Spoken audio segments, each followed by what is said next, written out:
gabi sa tanan. Kag bulahan nga gabi sa tanan nga mga viewers now kag followers sa tingog sang kaluwasan. So ari naman ang inyo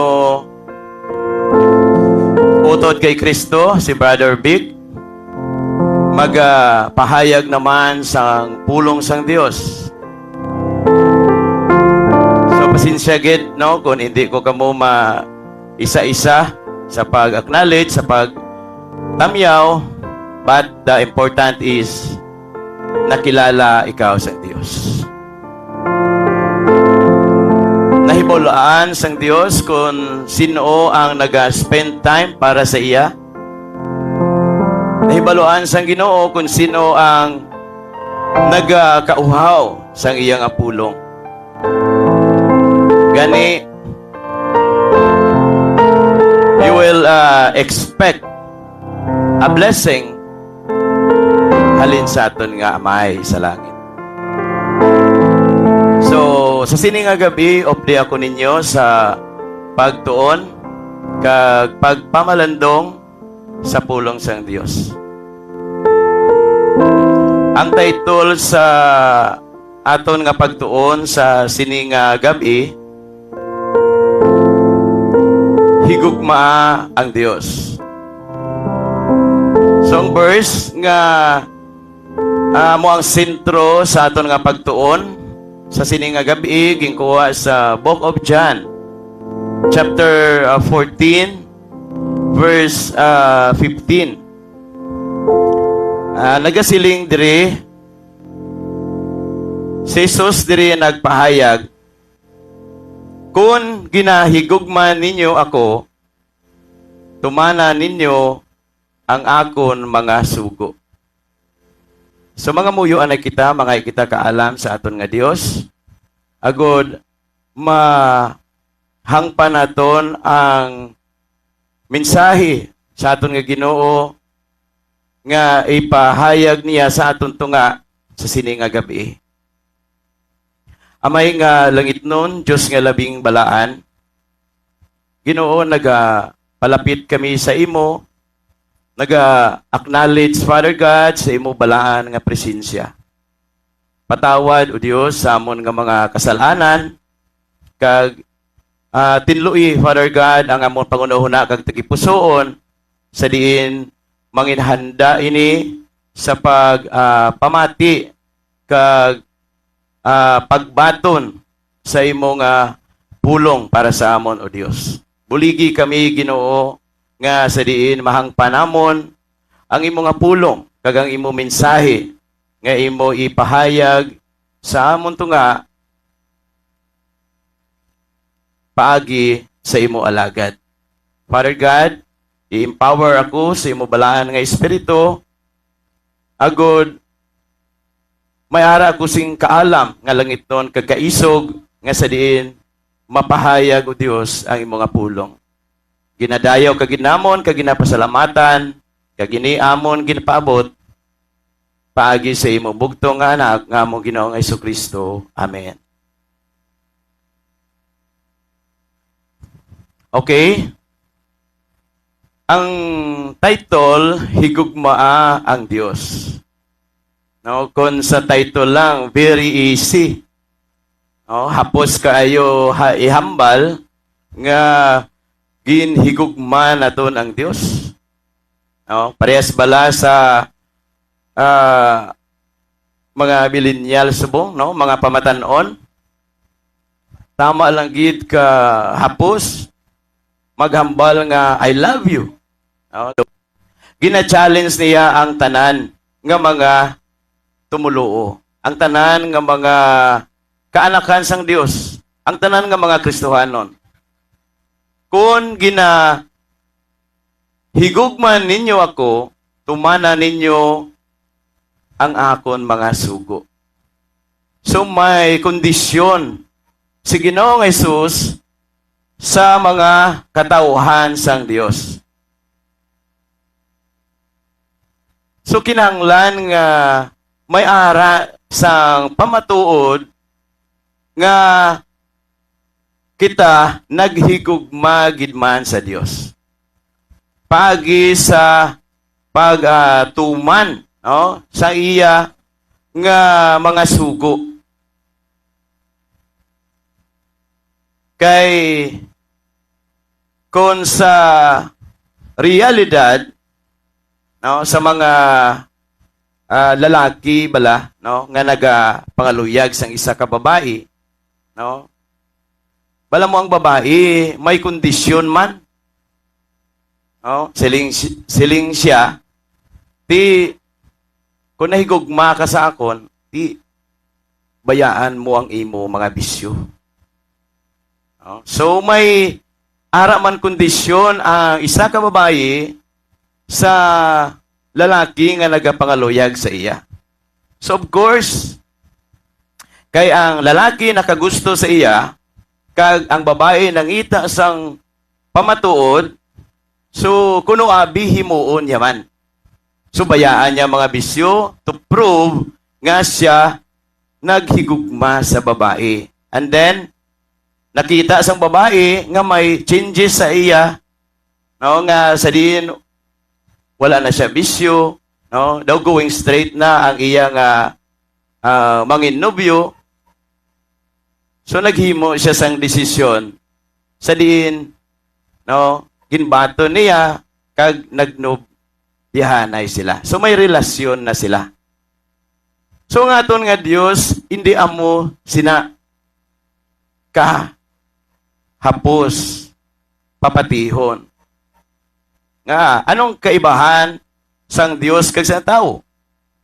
Ang sa tao, pwede niya mga mabutigan o kung madayaan, no, ang amo nga babae. No, di ba lahat? Ang babae, wala iya nakahibalo kung ano gid ang main motive no sa sining nga lalaki. No, tungod hindi niya mabasa ang kaisipan, kag hindi niya no, hindi niya makita no, kung ano ang ara sa tigipusoon sang lalaki. So, amo na ang kaibahan. No? Pero ang aton nga Dios, no, wala sing may matago sa aton nga amay. Tungod, ang aton nga Dios, Almighty God. No? All-knowing God. No? Gamahana ng aton nga Dios, kag nabalaan niya ang tanan. Hayag, kag nakita sang Dios kung ano ang aton nga mga motibo. Ano ang aton nga mga katuyuan. No? Kung ano ang aton ginpanguna-una, anong yara sa aton tagipusoon, nakita ay na sa aton nga Dios. Gani hindi gid kita makabutig sa aton nga Dios. Gani sa Ginoong Jesus, no, may kondisyon, no, kung sa aton pa mapapati nyo ko, nga ginhigugma nyo ko, kung ginatuman ninyo ang akon mga sugo. Amo ini. So hibaluon naton sa sini nga gabi, ano bala ini ang mga sugo ni Ginoong Jesus? Number 1, love God above all and love your neighbor as you love yourself. So amo ining una nga sugo ni Ginoong Jesus. No? Amo ni kay ginhambal gani dire no, sa Matthew chapter 22 verse 37 down to verse 39. So kung may mga Bible kamo dira, pwede nyo gid ini masundan kag palihog open and then basahan ninyo sa book of Matthew chapter 22 verse 37 down to verse 39. Kay diri sa verse 36 no namangkot diri no ang isa ka tawo kung ano gid bala ang pinakaimportante nga sugo sang Dios. No? Sabat diri ni Ginoong Hesus, diri sa verse 37, higugmaa ang Dios, higugmaa ang Ginoo nga imo Dios sa bugos mo nga tagipusoon, sa bugos mo nga kalag, kag sa bugos mo nga huna-huna. Amo ini ang una nga sugo, no? Amo ini ang una nga labing importante nga sugo sang Dios. No? Nga higugmaon mo ang Dios sa bugos mo nga tagipuson, sa bugos mo nga kalag, kag sa bugos mo nga una-una. Kalang ikaduha nga sugo, nga higugmaon mo ang imo isi katawo, pareho sa paghigugma mo sa imo kaugalingon. So amo ining sugo ni Ginoong Hesus nga gusto niya ipatuman sa tanan niya nga mga sumulunod. Sa tanan niya nga mga tumuluo. Sa tanan nga mga katauhan sang Dios. Nga dapat tumanon ining duwa kadalagko nga sugo sang Dios. Amo ining pinaka-importante nga sugo sang Dios. Karon, paano naton i-prove nga kita naghigugma sa Dios? No? Paano naton i-prove nga kita naghigugma sa Dios? Hindi pwedeng magsiling lang kita nga, Lord, ginahigugma ko ikaw. Kag tumanon ko, Lord, ang imo nga mga sugo. Sa hambal na pahayag mo, it seems nga natuman kag himuon mo. Pero kung wala sing aksyon, no, wala sigapon sing pulos. Kay kung ikaw naghigugma sa Dios, dapat ipakita mo kag buhaton mo.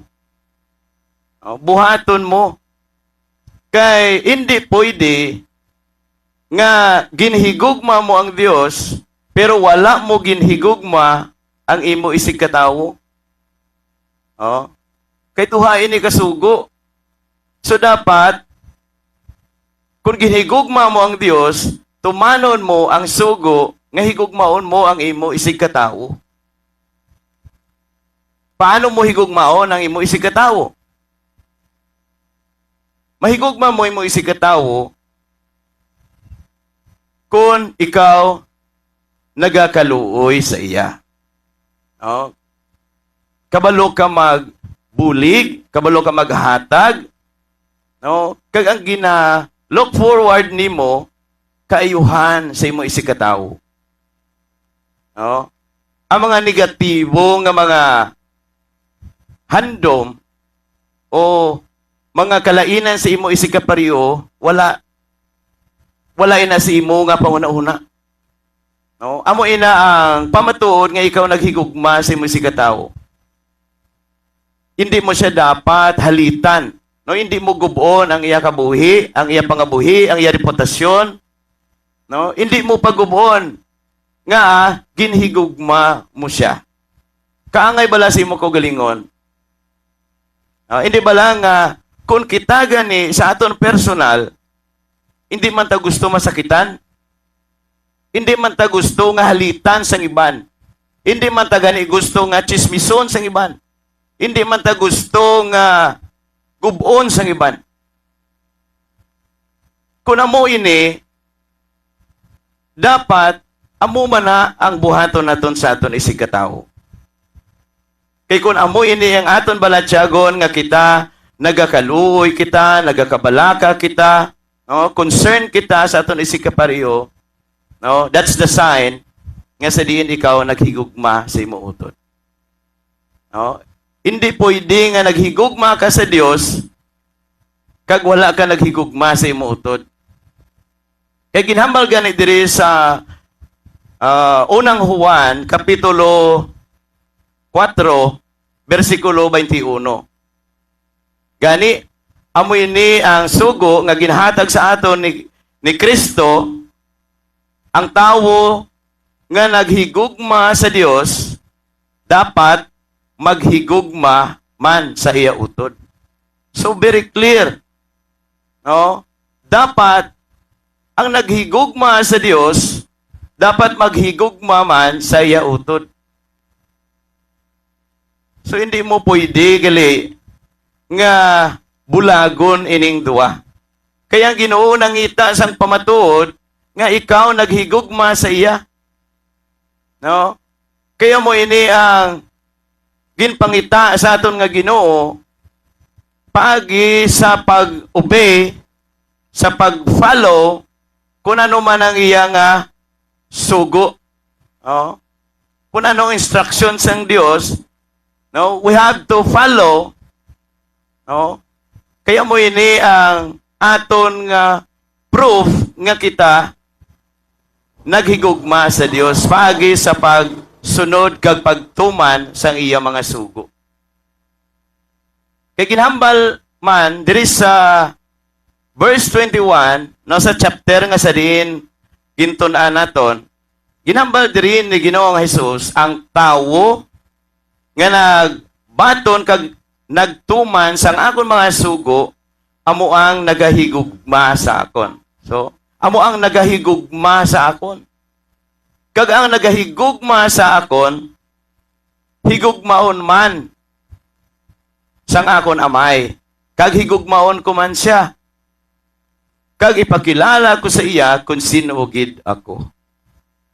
So, tama ka atag nga kinahanglan gid nga magbaton kita kay Kristo as our Lord and Savior. Kag tumanon gid naton ang iya nga mga sugo kung nahimo tani, no? Ginahigugma naton ang Dios. Kag ang tahom diri nga ang nagahigugma sa Dios, no, higugmaon sang amay. Kag hambal ni Ginoong Hesus, higugmaon ko man siya. Kag ipakilala ko pa sa iya kung sino gid ako. So ang mga pagpakamaayo maangkon mo kung ikaw napamatud-an, nasapwan nga ikaw naghigugma gid sa Dios. No? Kay budlay nga naghigugma ikaw sa Dios, pero hindi man amo ang imo ginahimo. No? Kay ginambal diri gani sa 1 John chapter 4 verse 20. Nagasiling diri, ang nagasiling nga siya nagahigugma sa Dios, pero wala nagahigugma sa iya utod, ina nga tawo butigon. Kay ang iya utod mismo, nga iya utod mismo nga iya makita, hindi niya mahigugma. Paano niya mahigugma ang Dios nga hindi niya makita? Budlay. Hindi ginato niya madaya ang Dios. So masapuan sa gihapon nga ikaw butigon. Masapuan gihapon nga ikaw nagabinutig nga ang Dios naton labing gamahanan kag nakahibalo sang tanan. Walay pulos kung ikaw nagapakuno-kuno. No? Tutom ka sa church. No? Tutom ka sa inyong relihiyon. Sa mga religious gathering, sa mga activities sa church, ara ka, present ka, pero ang imo tagipuson malayo sa Dios, tungod wala ikaw sang gugma sa iya, ang imo ginhimo walay pulos. Wala gagyapon reward nga mabaton sa aton amay sa langit. Kaya ang ginatulok sang Dios ang tagipusoon sang tao. Nahibaluan sa Ginoo kung sino gid ang sincero kag ang nahigugma sa iya. Ang tawo nga nagtuman, no, with a sincere and humble heart. No? Amo ni ang ginatanaw sang Dios. Ang tagipusoon sang tawo nga matinud-anon. Paano na ito i-prove nga kita naghigugma sa Dios? Hatag kita time sa pagsimba. No? Hatag kita time sa pagsimba. Kaya mo ini ang ginakalipay sang Dios. Kaya sa pagsimba naton, sa pagkadto sa balay ampuanan, dira kita maka-express, no, sa aton nga mga pagdayaw, sa aton mga pagpasalamat, no, paghatag honor, paghimaya sa aton buhi kag mahigugmaon nga Dios. No, dira kita ang tanan nga mga tumuluo dapat magtililipon sa tion sang pagsimba, sa adlaw sang pagsimba. No, hatag kita time para sa Dios. Mas nagakalipay ang Dios, no, kung kita mismo makita sa balay sang Dios. Hindi kay ipadala mo lang ang imo offering, ang imo support sa church. Okay na dayon. No. Okay man na nga nagbulig ta sa church. Okay man na nga nag-support kita sa buluhaton sang Dios. But the important is, ang ginapangita sang Dios, ikaw, ako, kita tanan. Kay ang buhi nga halad, nga mo ini nga aton lawas, no, amo ini ang ginakalipay sang Dios. Amo ining matutud nga pagsimba, ihalad naton ang aton kabuhi sa aton nga Dios. Amo ning hambal din ni Apostle Paul sa book of Romans chapter 12 verse 1. No? Nga ihalad naton ang aton kabuhi bilang buhi nga halad sa Dios. No? Kay kung himuon naton ini, amo ini ang nahamutan kag ginakalipay sang Dios. Kaya mo ini ang pamaagi sa matuod nga pagsimba sa aton nga Dios. No, kita mismo ang aton presensya. So I hope nga na-remind kita sa aton man kakulangan as a Christian. No? As a believer of Christ, ay hindi gali, kulang pagali ang akon ginbuhat nga sa diin naghatag man ko sa church, nagbulig man ko, nagsupport man ko. Yan hon kay busy ko, wala ko time nga magkadtugid sa church kung sa ano padra nga mga activities, sako ako. So abyan utod kay Kristo, take time para sa Dios. Ang tanan nga naangkon nimo halin sa Dios. Gani, deserve ang Dios nga maglaan kita sang time naton para sa Ginoo. Kaya mo ining ikalipay sang Dios. Number 2, preach the gospel. Spread out God's word. Spread out the good news. Kinahanglan iwali ang maayong balita. Amoy ni ang sugo ni Ginoong Jesus. Amoy ni ang Great Commission. No? Nga dapat tumanon sang tanan nga mga sumulunod ni Kristo. Sa tanan nga mga alagad sang Dios. Sa tanan nga mga kaanakan sang Dios. Nga dapat ibantala ang maayong balita. Sa tanan nga kapungsuran sa tanan nga tao. Ano nga mo ning ginhambal ni Ginoong Jesus? Sa book of Mark, chapter 16, verse 15.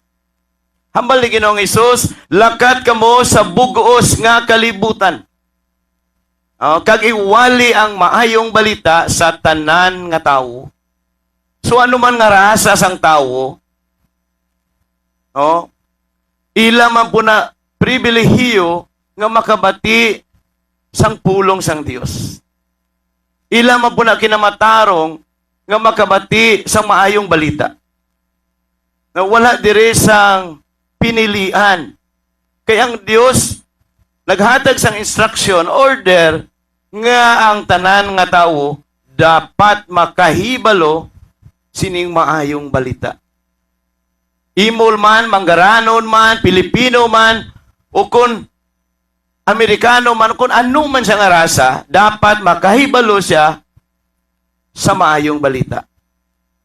Dapat mabalaan niya nga siya nagkinahanglan sang kaluwasan. Dapat mabalaan niya nga siya nagkinahanglan sang maluluwas. Dapat mabalaan sa tanan nga tao nga ang makahatag sang kaluwasan amo si Kristo Jesus. Siya lang ang aton palapitan. Nga paagi sa aton pagtuo sa iya, pagbaton sa iya bilang Dios kag maluluwas, makaangkon kita sang relasyon sa Dios. Nga mangin anak kita sang Dios. Kag paagi sa paghinulsol, kag sa pagbiya sa tanan nga kalainan naton, patawaron sang Dios ang tanan naton nga kasalanan. Si Kristo amo ang paagi nga hindi kita masilutan sang Dios. Nga hindi kita maimpyerno. Rason nga gusto ni Ginoong Jesus nga iwaligid ang maayong balita. Nga ang ginhimo ni Ginoong Jesus hindi para sa pinili lang nga tao. No? Si Kristo Jesus nagbayad sa tanan, no, nga mga sala sang tao.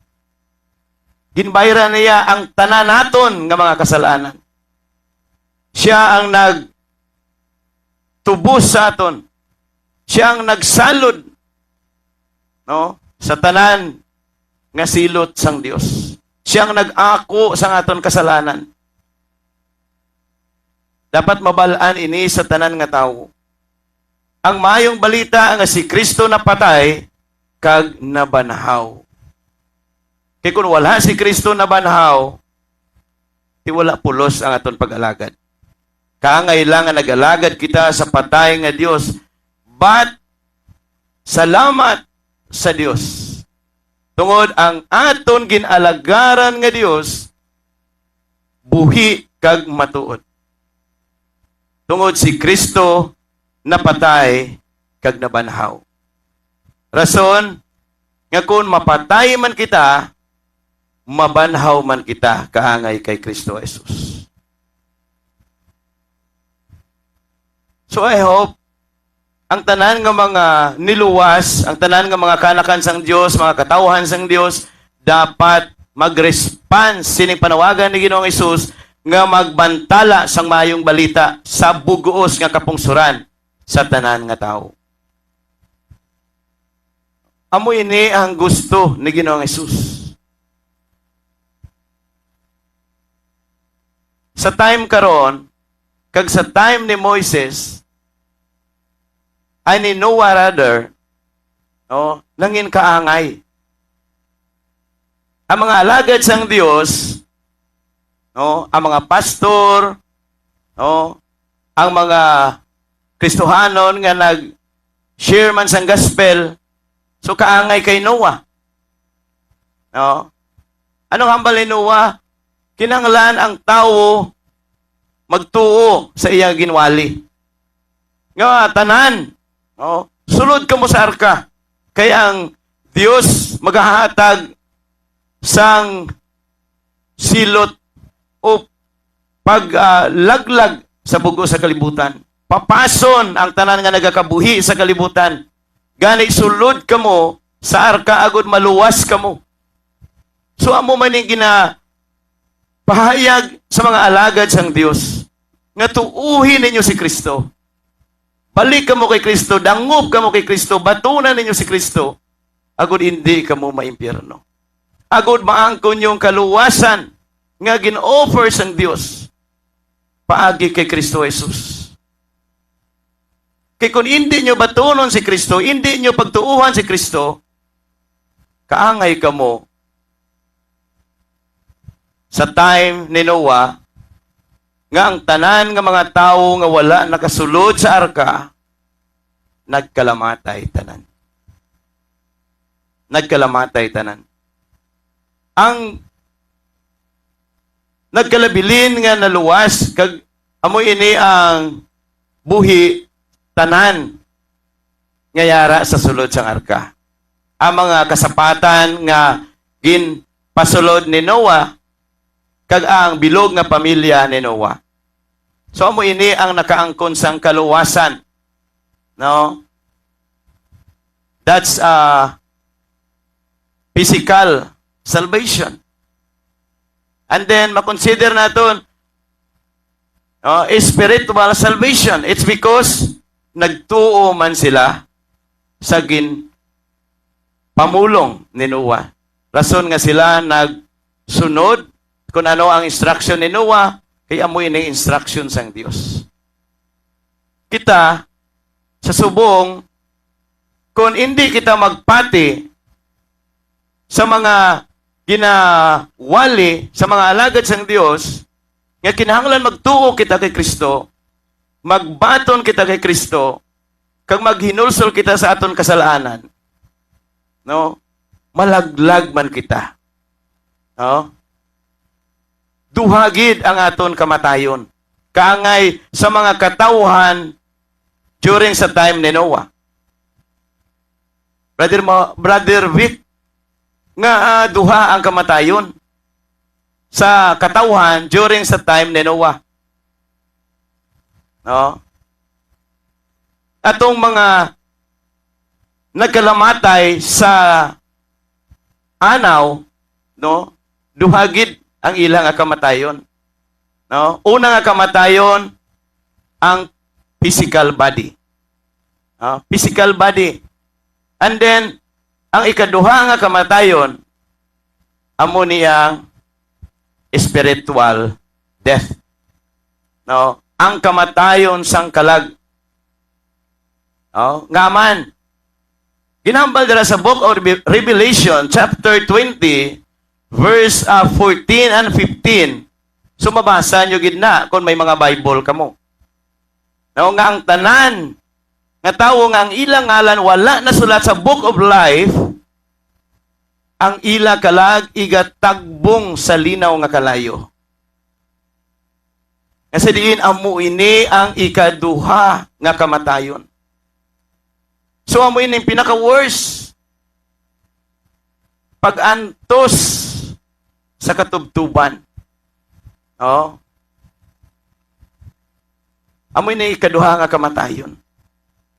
Kay ginhambal dira sa verse 14, bisan pa ang kamatayan kag ang impyerno itagbong sa linaw nga kalayo. Amo ining ikaduha nga kamatayon.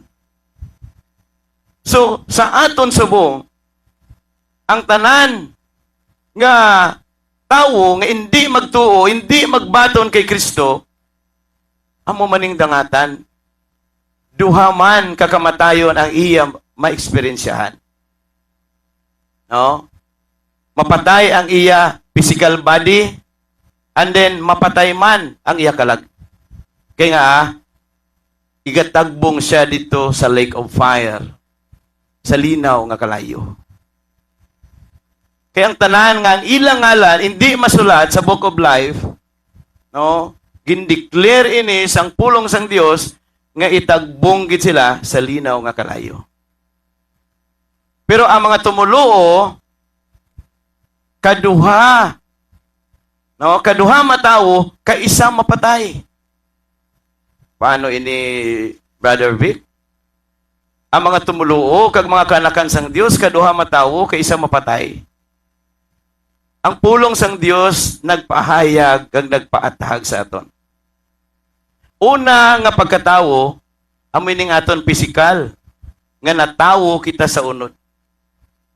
Kag ang ikaduha nga pagkatawo, amo ini ang pagbato naton kay Ginoong Hesus. Nga aton Dios kag maluluwas. No? Natawo kita sa espiritu. Kaya ang tanan nga mga kaanakan sang Dios, no, nangin membro na sa pamilya sang Dios. No? Ginakabi kita nga mga kaanakan sang Dios. Kay ginambal dira sa book of John, chapter 1, verse 12.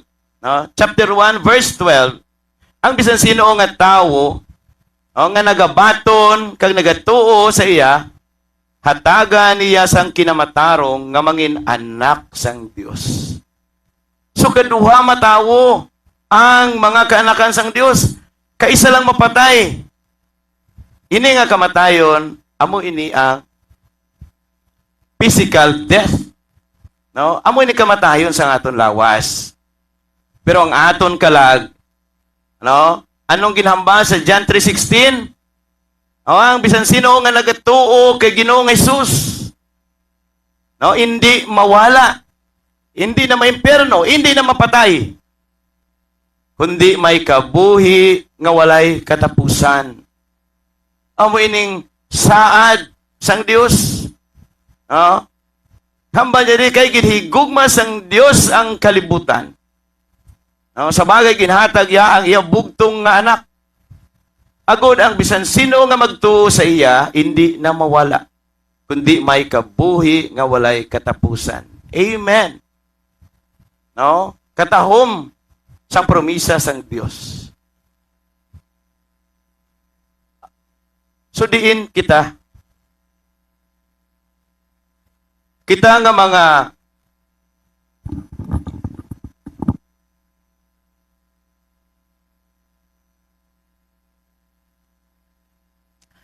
mga kanakan sang Dios, no, ang mga matutuon nga Kristohanon, tumano naton ining sugo ni Ginoong Hesus. Nga iwali ang maayong balita. Pabalon gid ang tanan nga tawo. Kag kita karon nga nakabati sining pahayag, sining mensahe sang Dios, no, hindi ni aksidente nga ikaw nakabati. Gusto gid ikaw sang Dios nga lambuton sa sining nga gabi. Gusto gid sang Ginoo nga makaangkon ikaw sang kaluwasan. Kung batunon mo ang ining offer sang Dios, ang libre nga kaluwasan, pagi sa pagbaton mo kay Ginoong Hesus. Tuuhan mo ang ginhimo ni Ginoong Hesus dito sa cross of Calvary. Nga siya napatay tungod sa aton mga kasalanan. Kag siya nabanhaw para sa aton paglaom kag sa aton kadalagan. Tuuhi abyan kag batuna si Ginoong Hesus bilang imo personal nga Dios kag manluluwas. Maangkon mo ang kaluwasan. No? Kag kung naangkon mo ni nga kaluwasan, ikabuhi. No? Ikabuhi kag tumana ining sugo sang Dios. Tumana ining sugo sang Dios. Kay kung gituman mo ning sugo sang Dios, that's the time nga ikaw naghigugma sa aton nga Dios. Kay mo ning pamatuod nga ginpangita ni Ginoong Hesus nga kung ikaw naghigugma sa akon, dapat tumanon mo ang akon mga sugo. And then last, number 3, read the Bible and meditate God's Word. No? Kinahanglan naton nga magbasa, no, sang Biblia, sang pulong sang Dios, kag pamalandungan naton adlaw-adlaw ang pulong sang aton nga Dios. Kaya mo ining ginhimo ni Haring David diri kani sa book of Psalms chapter 1 verse 2 nga ginakalipay niya, no, ang pagtuon, no, sang pulong sang Dios adlaw kagabi. No, ginapamalandungan ni Haring David ang pulong sang Dios. No? Amoy niya ginahimo. Kagbisan gani si Joshua, no, ang successor ni Moises, ang Diyos ang nagsugo sa iya. Joshua chapter 1, verse 8. No? Ang Diyos naghambal sa iya nga hindi pagkalimti nga basahon ang nasulat, no, sa kasuguan. No? Pamalandungan mo inaadlaw kagabi. O kung mahibaluan mo kung paano tumanon, no, ang sugo sang Dios. No? Kaysa sina nga paagi, mangin, mainuswagon, kag madinilagoon ka. So muna, kinahanglan naton ang pagbasa sa pulong sang Dios. Adlaw-adlaw. Nga amo ni magiya sa aton. No, amo ini magsilbi nga gabay sa aton nga pagkabuhi. Kay ang purpose nga gin sulat, no, gin compile ang Biblia tungod ang Dios may purpose. Kung mabasa naton sa 2 Timothy chapter 3 verse 16 and 17. Ginhambal dira ang bug-os nga kasulatan ginsulat paagi sa gahom sang Dios. Oh, nga mapuslanon sa pagtudlo sang kamatuoran, sa pagsabdong sang sala, sa pagtadlong sang sayop, sa pagtudlo sa mataro nga pagkabuhi. Agod ang tawo nga nagalagad sa Dios matudloan sa paghimo sa tanan nga klase sang kaayuhan. So mo ining purpose sang Biblia. O, kung amo ni ang aton ginahimo adlaw-adlaw, magiyahan kita sa aton nga Dios. Kung ang aton bala desisyon husto kag ini suno sa kabubuton sang Dios, mahibaluan naton kung kita nagabasa sa pulong sang Dios. No? Kag maangkon naton ang mga blessing. Tungod ginasunod naton, ginatuma naton ang sugo sang Dios. Kaya mo ining promise ang Dios kay Joshua nga maangkon niya ang kauswagan kag ang kadalagan. Kung nagameditate kita sa iya pulong adlaw kagabi. So challenge sa ato ni. Amo ining sugo ni Ginoong Hesus. Gani hindi pwede nga i-ignore tani nga kamatuoran. I-ignore ang ining sugo. Kay kung gin-ignore tani, wala naton ginhigugma si Kristo. Oh, ma-prove nga kita naghigugma kung ginatuman ta ang iya mga sugo. No? Nag-claim ka nga Kristohanon, anak ka sang Dios, pero wala kay time sa pagpamati sa mga wali, sa mga alagad sang Dios, wala kay time sa pagbasa sang Biblia, no? Wala kay time sa pag-meditate sa pulong sang Dios. Simple lang ang sabat ni Ginoong Hesus. Sa book of John chapter 8, verse 47, hambal ni Ginoong Hesus, ang tawo nga iya sang Dios nagapati sa pulong sang Dios. Tungod kay kamo hindi iya sang Dios, amo ina nga wala kamo nagpati sa akon. Therefore, sinuoy mo amay? Ha? Kay wala ikaw nagapati sa pulong sang Dios, gin-declare ni Jesus, you are not a son of God. No? Sigurado nga ang imo amay, amo si Satanas. Kay si Satanas nagasikway man sa kamatuoran. Nagasikway man sa pulong sang Dios. Wala yung maniginapatihan. No? Wala yung maniginatuman ang sugo sang Dios. Very clear ang ining kamatuoran. No? Walay pulos ang imo gali.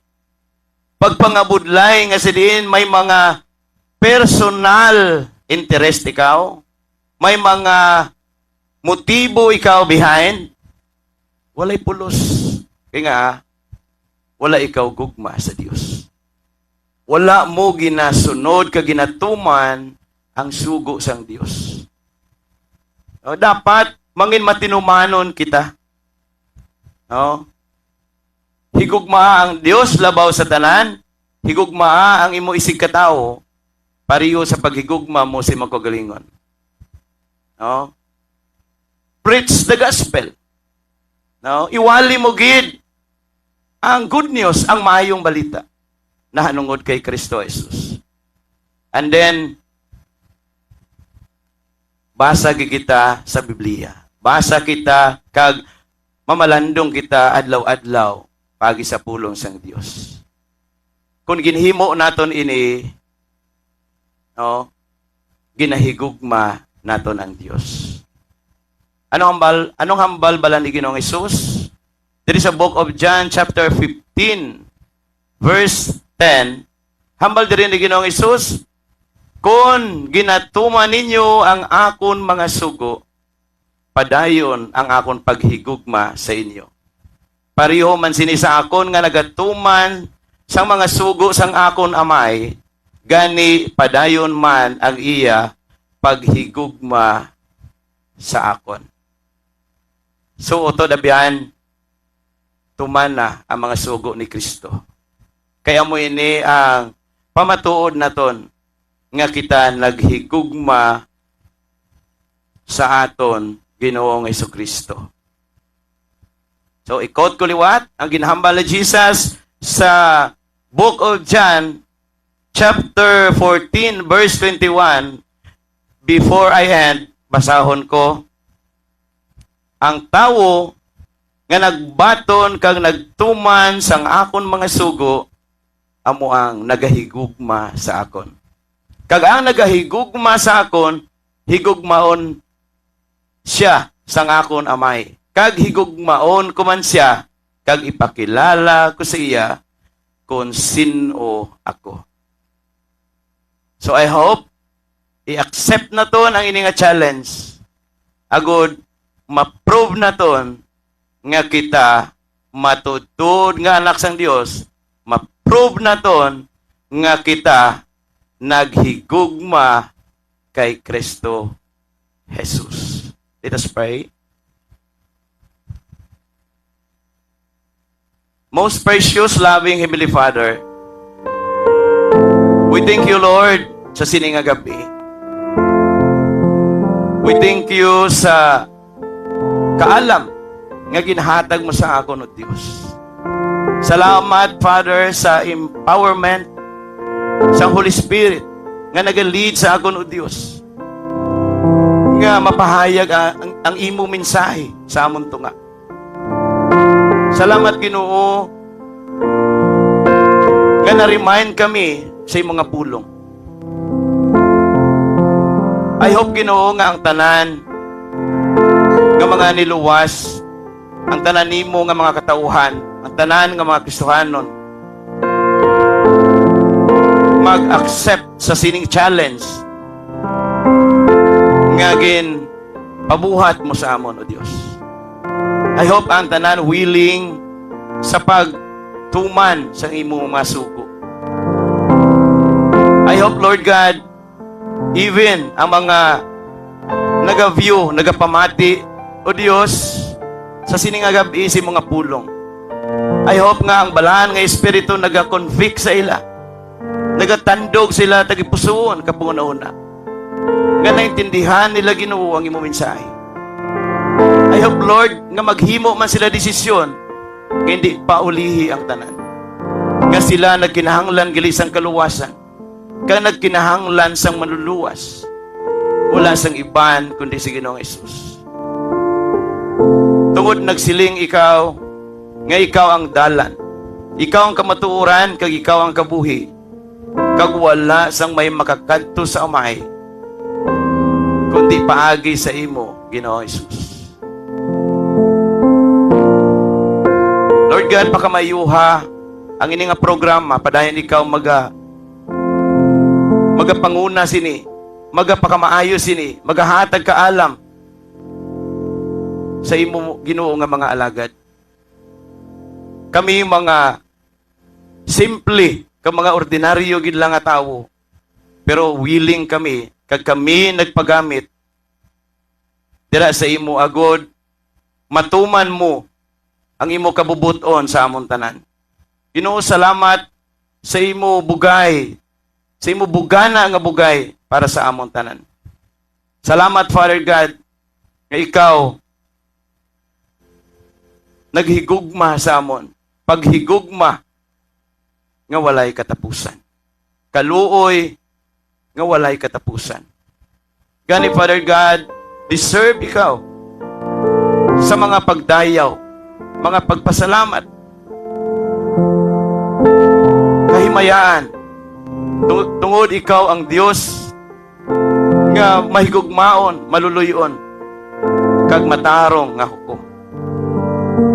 Gani, Father God, tanan kami nagaisa sa pagbalik, sa pagdayaw, kag pagpasalamat.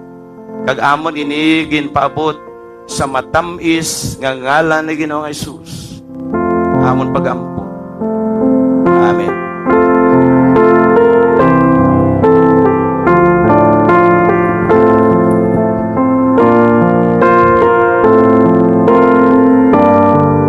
So, manamugid nga salamat Brother Big sa mensahe sa ating nga Ginoo. So, manamugid nga salamat sa tanan nga naga view sa tingog sang kaluwasan. So, kami pa nga sa sunod namon nga live para sa gihapon kamo, no? So, padayon kita sa pagpamati sa pulong si Ginoo. So, manamugid nga salamat sa inyo kag mayong gabi sa tanan. God bless.